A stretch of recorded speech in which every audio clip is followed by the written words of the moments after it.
this computer. Okay, good morning, everybody. My name is Bernard Lee. I'm an undergraduate student here at the University of Houston. Today, we're going to be discussing our final project for MECI 4398 special projects. In MECI 4398 special projects, students can select a portion of research that a professor, someone, or a research associate or assistant professor is conducting, and choose to explore that for a semester and use that to get college credit. For me, I decided to look at a problem that I had originally been given back in 2019, called validating the reachable set using real-world collected data. The general contents of these slides will be very short. We're hoping for this presentation to go about 20 minutes. First, we're going to give a general course overview. Then we're going to go into a literature review that I had for this project, go into designing the experimental system, talking about the results that we found, moving into the conclusion, and then looking at options of further expansion. For generally, the course overview is very simple. So the syllabus's goal, as stated at the beginning of the semester, was to build a system that tracks a small unmanned aerial vehicle to validate the reachable set. We'll go into a little bit more detail in the literature review as to what a reachable set is and how this all puts together. But this was the objective set in the syllabus, and as you can see, the final exam is a demo and, unfortunately, a written report. The midterm exam was a demo, and, of course, we had weekly reports for grading. Are there any questions so far about any of these introductory slides before we get started?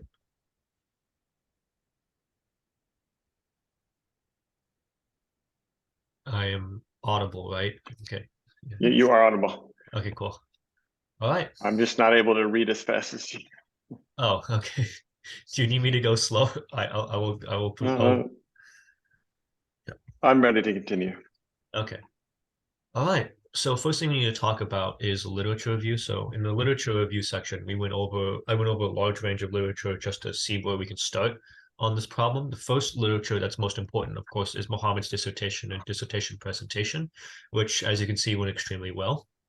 A lot of Mohammed's dissertation, which is on the reachable set and isochrones of an unmanned aerial vehicle, is very math heavy. So as an undergraduate, it took a while to sort of understand. But primarily, the goal is to be able to generate a reachable set, which is an area of based on the minimum throttle, maximum throttle, and maximum pitch rate and yaw position that a drone can head to in T time. Right, so this figure 13, which is in his dissertation report, it shows a reachable set when the time is equal to 2 pi, where UT is the throttle values are equal to between 4 and 5. We can see here the theta value, which is the pitch rate, and this will provide us an XZ set for us to be able to move forward. In this, which is the older version which is the other method of calculating the reachable set, we can see that there are a lot of test points that are generated. These test points are generated based off of the direction the unmanned vehicle is starting at, which would be starting from 0 going straight up, and as well as a bunch of other data such as pitch rate and other things. So in this area, we get the throttle position. This we get the rotational value, so we can look and see the exact plot points here. For green, which is the light green, just going straight up on the throttle with no rotational change, we go up to here, and with maximum throttle maximum rotation value, we end up over here. This generally gives us a good way to go back if we want to prove this reachable set, is to sort of follow these curves and trying to hit a reachable isochrone. So what would be easiest in the terms of experiment is to find the throttle value and keep it constant as much as possible, and then go back and adjust the pitch rate accordingly. Does that make sense so far? Mm-hmm. Okay. So looking through Mohammed's dissertation, it took a while to find the reachable set data that matched the kind of movements we were going to be making. The primary thing was that these movements already assume that the quadcopter, these figure 13, figure 19, assume that the quadcopter already has some initial velocity. So this photo, which is figure 18, shows the configuration space, knowing that there is very little to no starting velocity. So you start at 0.0, what was the starting velocity there? So this is what we're hoping to prove later on. One of the interesting caveats to how we prove this is that we don't have a lot of minus space. So because a lot of the drone's actions that it can take are below what the starting point of an average is, it makes it very difficult to conduct such kind of experiment. So we have to limit ourselves to everything above that in order to prevent us from hitting the floor. Does that sort of make sense? It'll make more sense when we sort of move into the design of the system. Another piece of research paper that I was looking into was the Crazyswarm paper written by James A. Press and the Crazyflie team. This was published for, I believe, ICRA a couple of years ago, I believe 2019 or 2021, where they demonstrated that you can use point clouds and motion tracking system. They used a different motion capture system to track the Crazyflies into position and then be able to assign each Crazyflie a certain dot position or the dot position so that you can identify them uniquely based on other vehicles. This means that they can get up to 49 Crazyflies operating at the same time, which is an incredibly impressive number. So looking at this research paper, it was made very simple to look at the sort of general direction as to where we should be going. Are there any other questions before we move on to designing the experiment? Okay. All right, moving on to the design of the experiment and the experiment system. So again, as I mentioned, the goal is to prove for Mohammed's dissertation one of the reachable sets. So we hope to replicate figure 18, which I just mentioned is the easiest figure to replicate. So we need to, first thing we need to do is we need to take the reachable set values, which is set at t equals 10, which is a sort of unitless number at this point, and be able to convert those unitless numbers into a position where we can actually run the test data. So first thing we need to do is we take time, which is their first, which time hat, t hat, which is their time value, and convert it back into something that actually fit inside of Dr. Cescon's research laboratory. We found that around 120 seconds or 120 milliseconds or 2 seconds. Sorry, we found around 2 seconds, so about 2,000 milliseconds is about roughly what we thought would be the best spot from that. That was from experimental error. I started by running 1 second, but I just realized we didn't have enough movement. The other thing is we need to convert our X and Z to be in order to fit inside the data set. So we're looking at these unitless measurements of X hat of 100 and Z hat of somewhere close to 50. We need to convert those into a way that can actually fit inside of inside of the test chamber. In doing that, I looked at converting everything to centimeters and millimeters, and that gave us enough space to fit inside of the lab for a pitch yaw and pitch roll. The other thing that became an interesting problem was that the Crazyflie only takes an input from pitch, yaw, roll rate, and thrust value. So the pitch rate, yaw rate, and roll rate needs to be going from here and backwards. So instead of looking at the reachable set and going, hey, this is the shape we hope to go, we'd have to go to the second chart and say, hey, this is our forward rate, and this is our forward rate, and this is our throttle rate, and trying to go accordingly. From my interpretation of Mohammed's dissertation, the best way to go about this was to look at these going for at least a constant throttle. So we kept constant throttle around this area and maintaining a variable pitch. So kind of following this small area down here. That was the easiest one to prove. There are, I could have, of course, lowered the thrust and varied the thrust over time based on the same pitch. But in order to try and prove the reasonable isochrone, all we really need to do is to prove just the isochrone. So if we keep the throttle constant, we can keep it at a certain blue position, which would be this blue position here, and aim to hit that. Another interesting thing was that the OptiTrack's coordinate system is a little inverted. So the OptiTrack takes X, Y, and then Z instead of X, Y, Z. However, Mohammed's research was set in X, Z, with Z being up as normal. So that took a little bit of finagling to figure out, but that'll be shown more in the experimental results. Ready to move on to the next slide? Okay. So the first thing we need to do is we need to go look at figure 3, which is in Mohammed's presentation. And this sort of gives us a good understanding of how to translate all of this information over to here. So we start, of course, with G, which is gravity. That one is a pretty obvious and simple one. The next one that we have to counter in is velocity and force of the vehicle. So force of thrust is what the best way to describe it as. So force of thrust is perpendicular directly. It doesn't seem to be perpendicular in this photo. Force of thrust is directly perpendicular to the motor's motor orientation. So the motors are, I have a drone somewhere. I did not, my drone is downstairs. Oh, I do have a drone here. So when we have our drone here, the green arrow, which is F of t, is directly perpendicular to the motors as positioned, right? The v is the velocity. So if the drone is angled and is changing its rate, as it is in this particular diagram to exaggerate it, if the drone is changing its rate, the current direction it's going, which is the velocity, may be different from the thrust that it is currently generating. So that is what the v value is in order to sort of get that position, right? Where the important value is the value that which we need to actually plug into the Crazyflie is theta rate, because the Crazyflie only takes controls in pitch rate, yaw rate, and roll rate and thrust. The easiest way to do it would be to just say, hey, here's the pitch rate and go long. This is the same system for any acro drone. So if we look at racing drones or cinematic drones, they also use the same system in order to sort of control the rates. Does anything from the slides seem to be concerning you, Dr. Becker? Or Oh, the fact that the FT is not perpendicular. it's a visual glitch. I'll make sure to fix that. Okay, the first thing we had to do is we needed to start to interface with the Crazyflie, because at the beginning of the semester, in discussions with Dr. Becker and Dr. Cescon, we decided that we had Dr. Becker had a bunch of Crazyflies, and so it would be the least risk to use those in terms of monitoring other damages. And plus, the Antex system seemed a little dangerous for me to get into this early on, especially for the kind of experience you're conducting. So first thing I had to do was connect to the Crazyflie and get it all to work.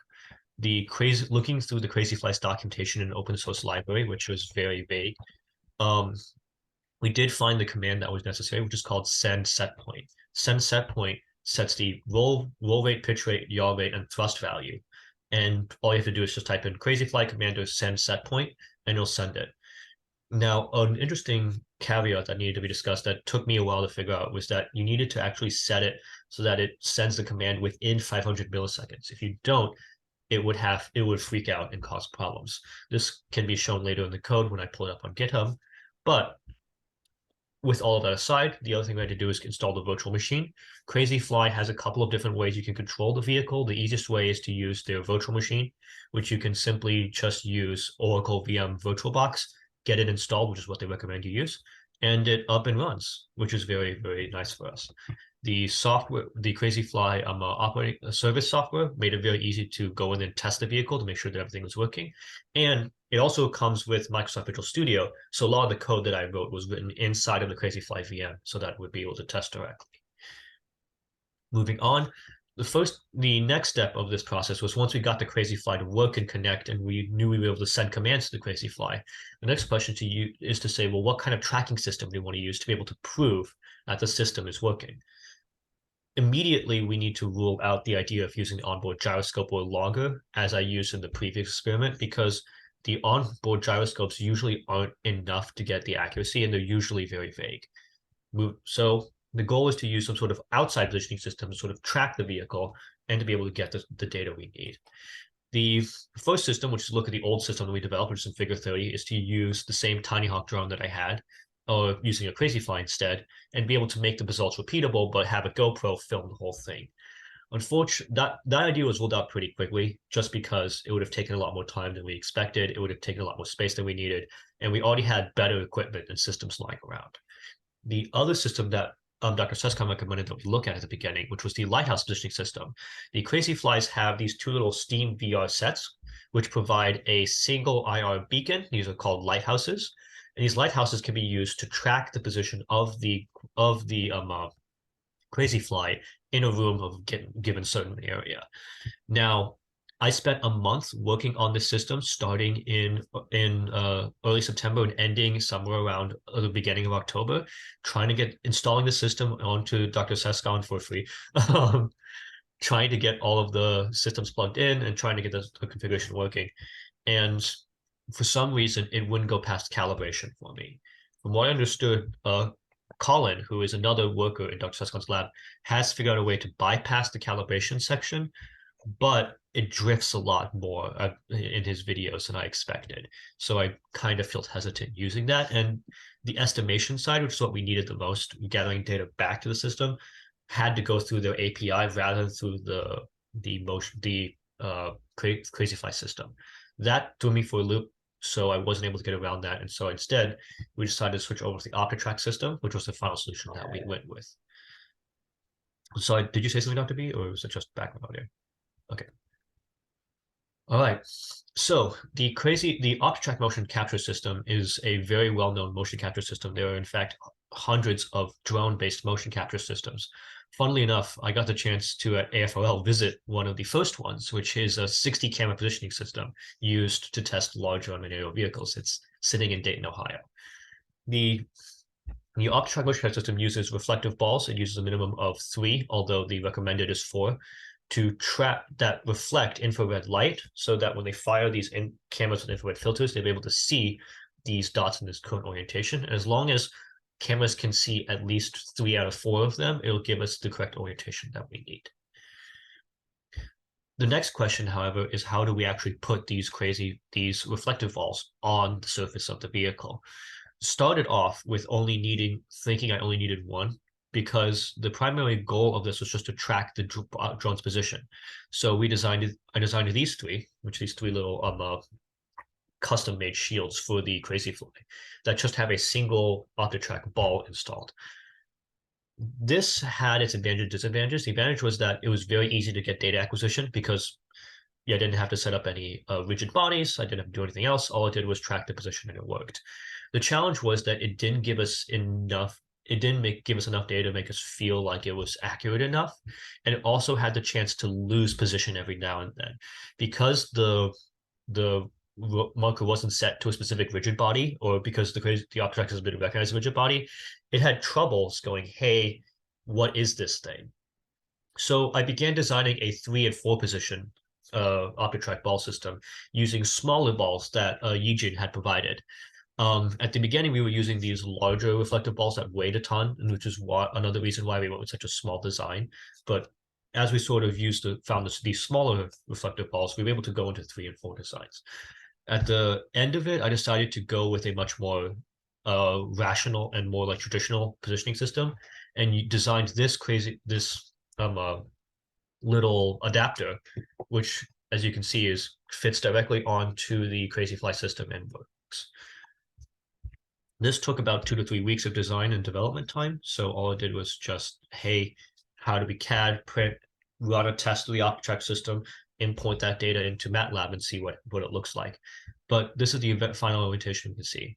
So we have 3 OptiTrack balls, which are set at the maximum reach, in order to make sure that the camera has the highest chance of not getting stuck between recognizing it and another ball, or getting the balls mixed up. And then we have one which is slightly offset, so that the OptiTrack system can recognize this is the front of the vehicle. With that, we developed 2 after a couple of 2 or 3 weeks innovation. This was the final design created on the left. 2 variants of this drone were deployed. One of them, which is on the far left, and one of them, which is using the Crazyflie motion capture decks, which arrived very late in November. That also included an optical flow sensor that goes into sort of the future projects I wanted to look into that I didn't get working in time. But with both of these vehicles, we were able to get all the Reachable Set data we needed, run the tests that we wanted, and make sure the system has some repeatability and backup in case one of the drones failed or had problems. So now we have all of the systems sort of set up. All we need to do now is create experimental procedure. So in our experimental procedure, we put a sticker somewhere on the pad, which there's now a sticker somewhere in Dr. Cescon's research lab on the pad. We input that test point into the test points, which are the test velocity and pitch yaw roll rates and the test thrust, into a software. We start the OptiTrack recording by pushing a button on the OptiTrack computer. We run the test program inside the virtual machine in Python on another computer. And then once the OptiTrack data is finished and the drone has finished landing or crashed, we then go to post-data analysis in MATLAB. Any questions so far? Right, now this is the point How where many drones were damaged? So funnily enough, both drones made it through with very minimal damages. The only damage that was noticeable was the propellers. But back in the beginning of November, alongside ordering this, we also ordered a set of 20 extra Crazyflie propellers. And these new propellers, which aren't stock propellers, I ordered them from Amazon and from a rep from a oh my god, I can't remember which supplier. But these are slightly a stronger material, and they also have slightly smaller hole tolerances, so they fit much better. And replacing those propellers with these propellers made it much easier. That does mean, of course, that there is one or two loose propellers somewhere in Dr. Cescon's lab that I've been trying to find for a couple of weeks, but those are sacrifices that were worth taking. No actual Crazyflie was damaged in the making of this. Yeah, I was going to ask how many propellers flew off during flight. It used to be pretty common with the old propellers. So these two photos are shown with this photo on the left is shown with the old propellers, and this photo on the right shown with the new propellers.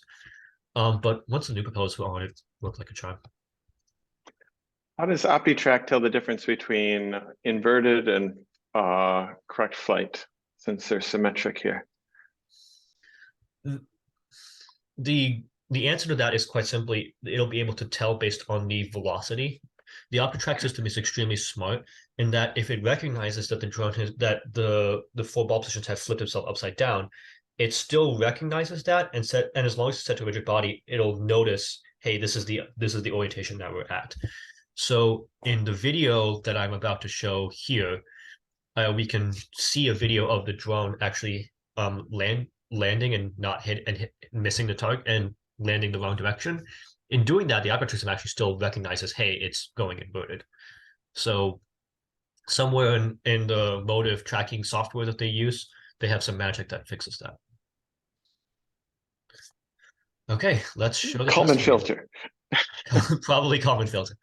So this is a video of me putting the video on the the target on the Crazyflie, right? And this video, if it wants to play, there we go, is a video of the test. This is the test at 0, where it's just going straight up. As you can see, it decided to get stuck in the net. I can't see the net. Oh, well, let me see. I can see where the net stops it. So this is the second test where it had a much better trajectory, right? And even in an instance like that, it can recognize even in such a small instance that it's flipped over, which is very nice of it. So this was test 1, 2, and 3. Test 3 is right here, I think. Yeah. Forgive me for blaring rock music in the Cescon lab. There we go. We can't hear the sound. Yeah, I just muted it. So that was at pitch rate of very, very low mouse. That was 0.2 was that pitch rate. So back to slideshow. Please go from current slide. Awesome. So now let's move on to the fun part, which is the results. This is the Reachable Set isochrone that I was able to generate using the Crazyflie. It is a little misshapen, but we're going to go into how that isochrone was generated in a bit. First thing, of course, is talk about the fact that we completed the midterm back in October 7th. This was the live demo tests from that midterm, which just kind of shows how the MATLAB program is supposed to work and the fact that the MATLAB program exists. This was all flown by human control. So I had a physical controller that would run these tests and see how the system would work.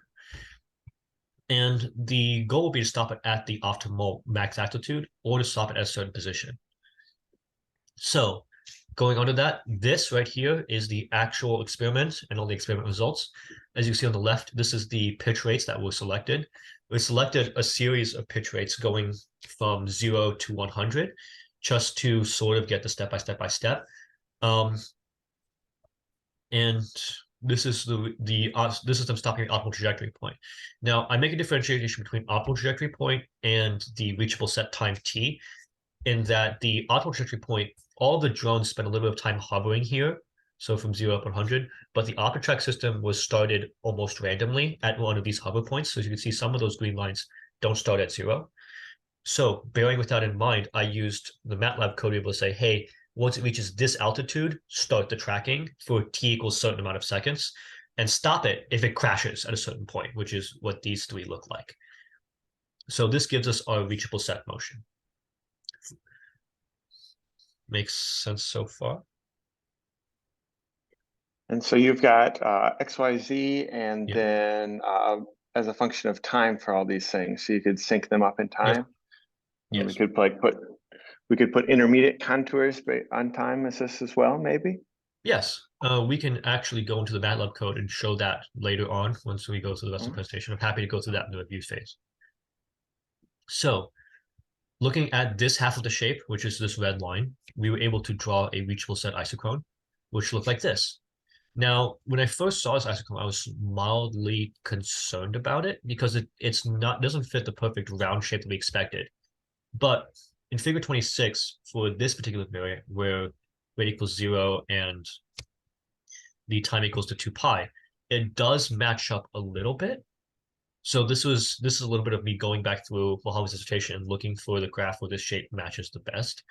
Now, as mentioned before, because we had a ground plane, that ground plane was very close. Even though we started at 100 centimeters, right, for the launch site, this is millimeters, 100 millimeters for the launch point, it still wasn't enough space to give us that nice rounded shape, so we still missed. So, this flat line was completely expected. But the interesting thing that sort of came up was this sort of misshapen shape, as you can see.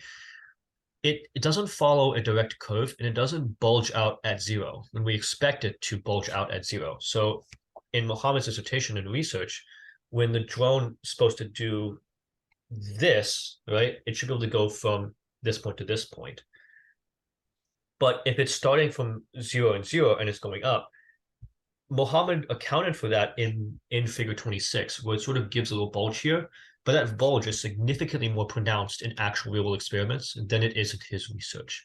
We'll go into reasons as to, I think, why later on, but this sort of gives us a good indication for that.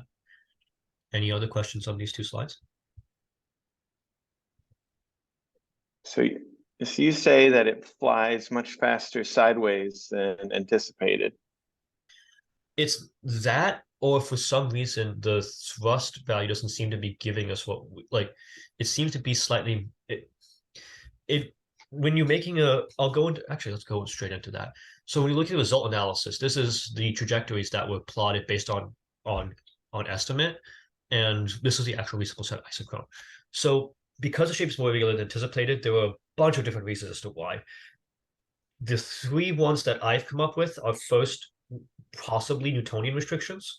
So as we're sort of taking this drone and going into this position, as long as the rate change remains constant, we are in a weird Newtonian motion, because instead of it being projectile motion, it's projectile, but the projectile is slowly changing rate at the same time. So for this kind of curve, it wouldn't be able to go from here to here, right, as quickly as anticipated. Instead, the maximum point it can reach is somewhere right above that in t time where it hits that. So if you imagine looking at my zoom screen, the drone is here and the ground plane is the bottom of my zoom panel. The drone can't actually hit the maximum reachable set point here. What it can hit is it can hit right above that, because as the rate is changing, it'll be able to miss that. That's my guess as to what the problem is. There are also a bunch of other reasons. The other one that's pretty obvious is drag force. So because the Crazyflie had this big flat plane attached to the front of it, as it's going up, the rate is a little bit dampened. But as it's going to the side, as the pitch rate is sort of increasing the speed of the motor, so the velocity goes slightly up, we get a lot more drag force than we anticipated. So that could account for that curvature. But it could also be ground plane, where as we get closer to the ground, we get a lot more drag or some other sort of factor, which is very common in aerial vehicles. But it does feel like something is very strange going on here. And I don't have as an undergraduate student, I don't think I have the math background to be able to prove it. Can you go back to your previous slide where you're showing your different pitch rates? Yes. So what units is pitch rate in? It is in W meters per, oh God. It should be in centimeters per second. It's not centimeters per square. Oh God. And those would be Yeah. a length measurement. So it's in the pitch rate. So it should be in, oh God. A Yeah. simpler question. So does that mean that, so it's hovering and then you hit the control button and it Yes. starts doing an automatic control. And what Yes. it does is it's just going to constantly be rotating at pitch rate 0.2 or Yes. constantly rotating at pitch rate 0.8. Yes. Right. Now, is there a way for it to rotate at pitch rate for 0.1 seconds and then have 0 pitch rate and go do Yes. just constant thrust after that? Yes, that is possible. That wasn't I didn't run a test set because the goal is to prove the isochrone. We're trying to aim for the red line as close as possible rather than aiming for internal shape. Yeah, So the red line is reached by always having maximum thrust, but you're rolling for the first T seconds and then having 0 roll after that. okay. And that gets you your red outer roll. Whereas if you constantly rotate the whole time, you're actually going to be in the interior of that set. Okay. So what you're saying is this actually proved the reachable set properly because the shape that we generated, regardless of it, was still inside the set, correct? I would say it, I would hesitate to use the word prove. I would say it does not disprove. It does not disprove. The problem that I sort of have with that statement is that if when in that particular case, if we narrow down to account for thrust and narrow down the rates, the shape that it generates per isochrone, as shown in his dissertation, still isn't enough to sort of prove that. So if we look directly at his, oh my God, I just closed it.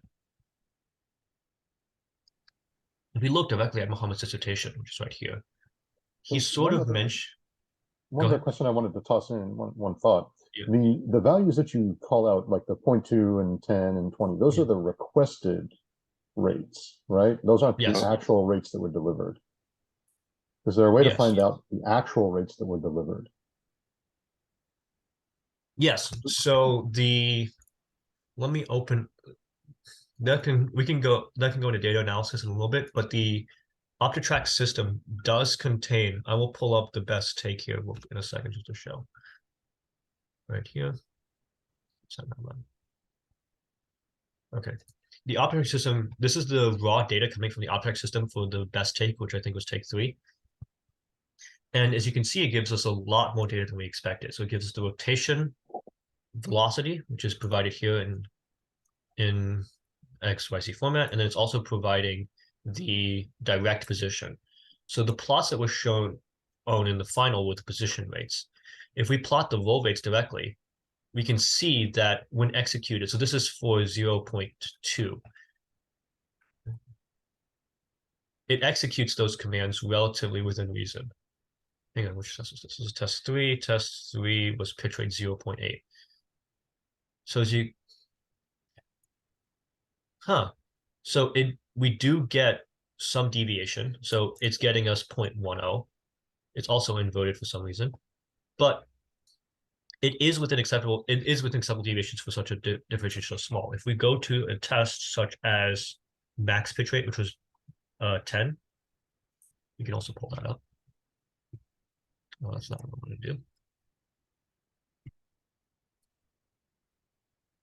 PC don't crash. The rates are significantly higher once you get into position here. It wants to show. That sort of makes sense. And I can provide you with all this raw data and provide example codes at the end of this presentation, and it's already uploaded to GitHub. Okay. Another thing that needed to be addressed sort of was because of the irregular shape on the bottom. One thing that was noticed very quickly on, especially when you look at this chart, was that a lot of the reachable set conducted reachable sets, but not in the safe zone, right? So when you have a drone that is moving its max reachable set, a majority of the reachable set isn't a safe reachable set for it to achieve, right? So one thing that needs to be sort of looked at as future research is proving not just the maximum reachable set, but also the safe reachable set. A drone, unless it's in very, very stressful circumstances or being flown by a pilot who wants to put it under pressure, won't attempt to make the maximum reachable set in most of the instances. In majority of cases, it will try to reach a reachable set that's a safe distance or safe roll rate pitch rate, where it realizes, hey, this is the max, like this is the max reachable set before the drone panics, right? Or the gyroscope can't take up anymore. We have time to fail that. And this is a lot to do with geometry and other bunch of stuff of variables. Mohammed did look at this in one of his research papers, but this gives us a very, if we were able to constrain the maximum reachable set values down to a reasonable pitch rate, reasonable yellow reachable roll rate, depending on the area, we can produce a much more useful reachable set, which is a reachable set only when it's being used in a certain safe area. And I feel like that's a lot more important to look at for future research, if any undergraduate student or graduate student is looking at that in the future. Okay, with that in mind, this is the grading chart that kind of is required by Dr. Love. Can you give a better description of like a mathematical description of what the safe region would be? What variables would you look at? We look at the exact same variables that Mohammed pulled his dissertation. So we're going to be using it. We try to show the same x rate and x hat and z hat, given only the same sort of throttle value and roll value, pit and rate value. But instead of constraining it to this particular area, so it's kind of like how he did it here. We look only at a certain section of this where it's in its reachable set, where it's on its safe reachable set. So but how do you define the safe reachable set? Is that a set of states? Does it have to do with like the roll or the roll velocity, or this would be something that can be much more looked like in the future with runtime assurance or some other system. But the goal would most likely in sort of in a case that we can constrain just the maximum rates and say, hey, in only this instance, right? In only this instance, the maximum roll rate should be this. Anything past that would be unsafe, right? Or predicts bigger throttle rate. Anything past would be unsafe. So if you imagine drawing a triangle from this point of 10 to this point of 1.6, that would be in my guess, and again, I don't have the math background to prove to verify this yet. That would be the safe reachable set, which is a small triangle of safe optimal movement before we move on. I believe Mohammed did show in his LQR presentation that someone had worked on a very similar isochrone, but I haven't been looking through that paper very clearly, and I'm still trying to figure most of it out. Makes sense so far?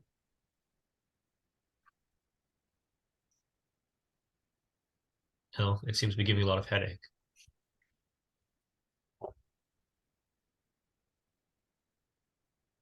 Okay. Back to the slideshow, and then we can wrap things up and we can answer as many questions as you want. So this is the timeline. So in weekly reports, we could submit 14 out of 16. The other 2 were due to a conflict with another course. This happened every week on Mondays and Fridays. And then the syllabus percentage they said was 40%. The midterm was completed on October 7th. The final exam presentation is going on today. And the final exam report, which Dan has politely asked me to move to Overleaf instead of being on Microsoft Word, will be submitted at midnight tonight. For goals for further expansion of this project, there's a lot of, as Dr. Beck sort of mentioned, there's a lot of future ways we can sort of move into this sort of avenues. The first thing was an interesting problem that I noticed when doing doing the actual code, was that it didn't really go straight. If we look at the same 3D plot from the XY position to the XZ position, the drone was drifting a little bit. Now, I accounted for this in the slides by angling the shape so that it was perpendicular to it. But with a little bit of planar geometry, a little bit more mathematics that I really had to go dig to my Cal textbook to try and take a look at. It will be easier to sort of set all data to a standard average plane and then do a little more data analysis to actually make it a flat XY 2D graph. That would give us a much more accurate picture. However, the drift was within acceptable margins to the point where it still kind of, was kind of worth taking a look at. The other thing that would be really interesting to do in the future is proving a 3D isochrone. We did a lot of proof to we have the system can be plotting in 3D. We just never took the time to actually go through and conduct a 50-point experiment. So I conducted about 10 to 20 points of research data of flights. Getting a much more 3D view would give us a much more better view of a reachable isochrone. Right. Another thing that would even be able to give us is to give us a direct top-down view of the isochrone. So if you imagine in this initial report and in this report in Figure 11, the 3D isochrone looks like this. You can see it at these particular points of t time. You can see the slices that it generates. It'd be much more nice to be able to prove that slice or that circle point within a given amount of time. Right. This is just something that we didn't have time to conduct, and also the fact that space in Cescon's lab had a little bit of trouble getting into without some sort of additional controller. Moving on to the next sort of point there, because the drone was drifting a lot of the space that we had in Cescon's lab slowly ran out over time, right? I accounted for drift in the initial point by setting it all at the same point, but it still was kind of drifty. So one of the easy way to fix that would be with optical flow sensor, right? The optical flow would mean that we can set a couple of markers down for the optical flow to recognize as a confirmed start point and a confirmed start altitude, rather than letting it hold at a certain altitude hold that it was using and go from there, which is basically closing the loop. Another really good advantage of using optical flow system would be able to get to auto land. In a majority of these cases, the drone would just crash. But if in an optical flow system, at the very last minute, we can flip it around and have it land. This would be very useful for something like runtime assurance proving in the future, because what we can do is we can say, hey, at this time, at this roll rate, or at this orientation, stop what you're doing, flip around, and land properly. Unfortunately, the optical flow board, just because of the Crazyflie's operating system documentation, didn't update. It just the firmware refused to flash to it. And I worked this out with Theo for a little bit, Theodore from Dr. Cescon's lab, as well as asked, oh my God, I forgot his name. Not Conlon. Oh God. The other undergraduate researcher who's doing Crazyflies in Dr. Cescon's lab. I asked him for a little bit of advice, and we couldn't get the thing to work. So this is just one of those strange cases where the Crazyflie documentation doesn't seem to be functional. We did find the bug reported in the Crazyflie's forums. They provided a series of firmwares to fix the bug. I did run those and it didn't work either. So this sort of is a problem that needs to be put in the future when Crazyflie fixes that particular bug, right? The last thing that would have been really nice is much more crash resistant. There are a bunch of these photos of Crazyflies with these special adapters that prevent it from crashing. This is a Crazyflie version 1. This is a much older version. But with a better crash protection system, it might be easier to conduct repeatability of experiments. So that way we actually have these things go around and not get stuck in the top of the net as shown in the video. The most important thing that we should probably look at in the future for next undergraduate or graduate student to look at is getting an LQR MPC controller running on the system so that it actually proves the system is functional, right?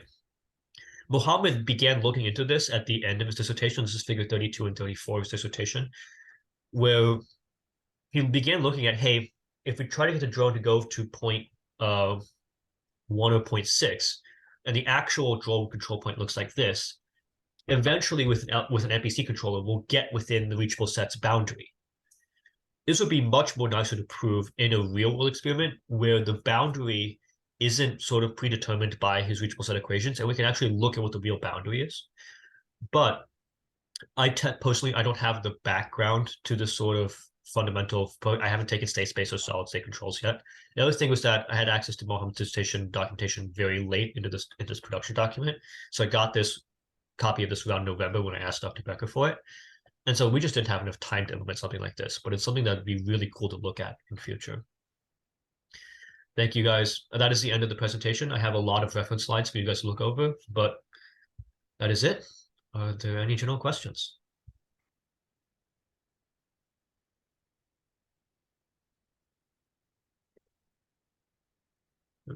We can go through the data as mentioned to sort of. Can you remind me again how you detect that it's switching from hover to controlled flight? So inside the MATLAB code, we have a plot start point that is accounted for. Let me pull up the the plots. Where MATLAB, please. So this is the raw data that comes from all of the control rates. As you can see, there's a lot of excess data out here, some of which is just other things, and some of which is just because I stopped the recording at much longer time. This is because I kept the recording going on for very long times. So inside the code, right here, we account for the stop point location based on certain parameters. So it'll stop at a certain time of the data set. So if we look at data set, at the very beginning here, it gives us the frame that the opera track was recording, and the left here gives us the time, right, in seconds. So we can stop, we can go from time X to additional 2 seconds in. So let's go from frame, I think that was frame, yeah. So 38 seconds down to 238 seconds, right? So particularly for plot 2, I believe it's plot 1. Yeah, for this particular plot, that is exactly what it's accounted for. So we start at a preterm position, which I had to go through and manually grab. And then this is, of course, inverted. And manually go through and say, okay, go from this point to this point in these amount of frames. It'll go through that Can you amount do of a frames. top-down view of this? Yeah. You can see the sort of drift that sort of happened. And so this is not manually rotated by you to align it. No, what I did was, yeah, this is what the manual rotation looks like in alignment. Right, so we could apply a rotation and try to get them all in the same plane. Yeah, that was a Right. goal of future research.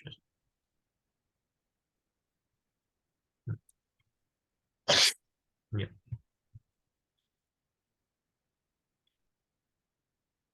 I've uploaded all of this code to GitHub. So you'll be able to, oh, that's not the GitHub link. That is the GitHub link. There we go. So you'll be able to take a good look at how the system works, right? Output phase is t equals 0.8 seconds. Command phase t equals 2. Unfortunately, the opera track system was started by a human pushing the spacebar. So the hover phase is sort of, in the sort of guess range. But as long as we sort of recognize, hey, it's switch from hover to command phase, we can plug that back in and calculate the reachable set, which is what we ended up generating. Right. So this is the optimal trajectory, including deviation, all test raw data, and this plot is just what happens if we stop it at a certain time frame, without accounting for the starting position variability. Right. This is the drift error, and I've uploaded an example taking me trying to draw UH with a Crazyflie. Any other questions that sort of exist?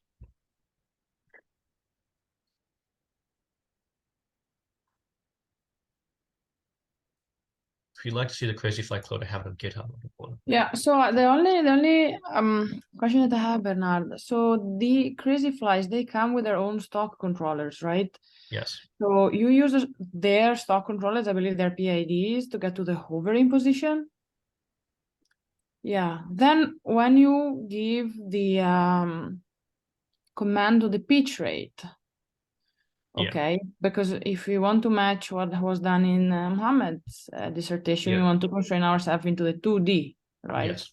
We had to keep one dimension fixed, and I believe we need to keep it fixed with some sort of controller there.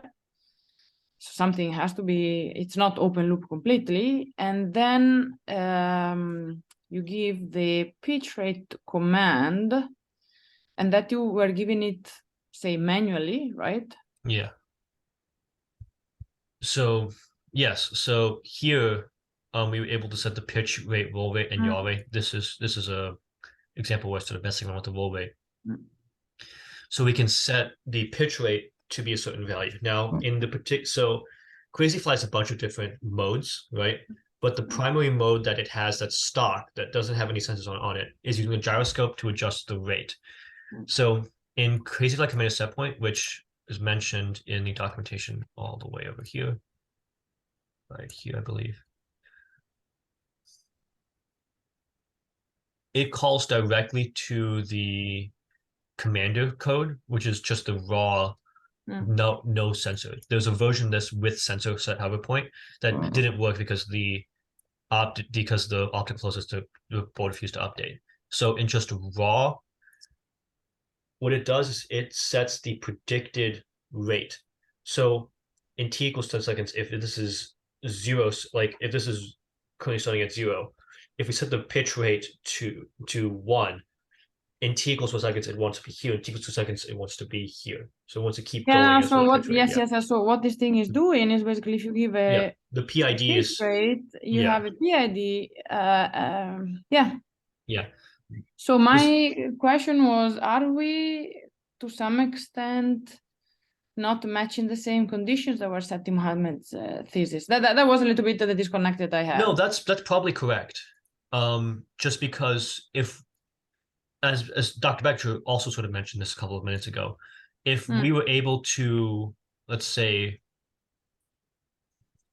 okay, for this particular instance, if we say stopped at t equals 1 second and continued forward, we'd probably be able to match Mohammed's paper a lot more closely because it then does the execution command that Mohammed was expecting.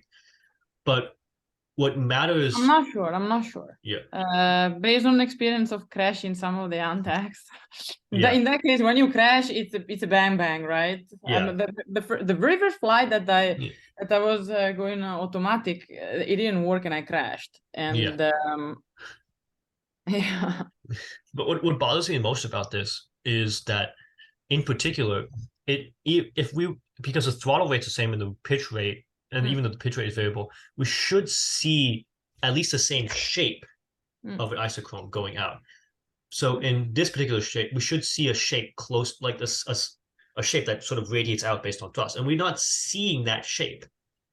Right? That's what's bothering the most about this. It could be a misinterpretation of Mohammed's work. It could be something more fundamentally broken, and I don't think we have the math. I have the math background to prove it, but it is just worth putting a pin on that and say, hey, maybe with more conduction, maybe with a little bit more research, maybe if we were able to set, hey, at t equals certain seconds, stop and just keep moving, we'll be able to get a different set of data points. Well, we have some state space models that we have identified, not for the Crazyflies, that what we haven't done yet, but for the Untax platform. So we have a state space model for the vertical dynamics, for the pitch, yaw, and roll. So potentially we could generate simulations, right, to these state space models and see the prediction. That would be good to try, actually, but as sort of mentioned, the goal of this syllabus and the goal of the project is just to build a system that works and can track the system, right? So we successfully demonstrated a system that can do that and plot isochrones, which is great. That was the goal of the syllabus point. In future goals, other students, undergraduate or graduate, can look at this and say, hey, this system works, push button to start, or we can consider reevaluating the Antex platform to sort of fit into that sort of goal point, and sort of be able to take a look back and take a second look, a third look at Mohammed's dissertation if we need to. Makes sense? Yeah, so basically what I'm thinking is that I should have thought it earlier, maybe, during the semester as well, that we have everything in simulation. We have our Simulink models, and Yejin has worked toward the identification of those models during the fall. Yeah. So we actually did talk about this, I think, in early October, during one of the meetings with Yejin and you. We were in the same room. It was like, hey, I think it was one of the early morning, a scheduled 10:30 meetings to say, hey, this is something that we need to think about, right? We can use this system to prove it. I remember, but what we realized was we didn't want to take the risk of crashing one of the Antex platforms to prove verification. And Becker wanted something that was actually physical to prove the system. So that's where we sort of went in the direction. Now that we know that it's provable and it's relatively safe, it's probably possible to go back to an Antex platform, but that's just something to pin on for later. Yeah, we can redo the same experiments with the Crazyflies as well and identify the dynamics, build our Simulink, and so on and so forth. Perhaps someone has already done it. I have no idea. But if someone has done it, I wasn't able to find it in their papers. Okay. Are there any further questions? And we're coming up short of time. The Crazyflie code is also on the GitHub. It is right here. This is the code that I used for the command from GitHub. Yeah. This is the raw code. So this is where I set the pitch, roll rate, and yaw rate, and this is the thrust code. This is the landing code, command execution code, and the code to make sure the Crazyflie actually starts properly, which is right here. Is there any way in the future that you can link the OptiTrack time with the Crazyflie time? I Like, seriously how do you sync the two? It's perfectly possible to do that. Again, as I sort of mentioned in here, they actually did that with a different system. So they used a system that wasn't manufactured by OptiTrack to do that exact particular plan. So it's within the realm of feasibility, right? They used a Vicon system. Since we're using OptiTrack, they're two different companies, so they're incompatible with each. It's feasible if I can. It's perfectly. It's just gonna take a little bit of time. Yeah, we've taken more time and a little bit more research potential than I had at this semester, because this is a 3-credit-hour course. But this is something a graduate student can definitely do. All it would take is installing the Crazyflie libraries onto the OptiTrack computer, and then writing code to interface the two between of that. But that is someone for a CS developer, not a mechanical engineer. So yeah, I may ask Theo actually to do it. Yeah. He's able to do it, and then we can have it done. Yeah. So you get a little stick that's got 2 little fingers, and you move it over the 2 different buttons that you have to push, and you push down, and it pushes both. Oh, wait. Okay. You know, we can simulate input commands. That's what this code does. It's simulating an input command. So all we really got to do is just have a button that times it, like a single server times the start recording command at that point. But I believe Dr. Becker and Francesco and Dan have to go into another presentation video right now in Teams. Is there anything else we need to address before the end of this? Okay, thank you all very much. I will hand you guys a copy of my report at the end of day today, probably very late in the end of the day today. And I'll see you all hopefully next week. Thank you. Thank you very much. This was a very fun experiment to do.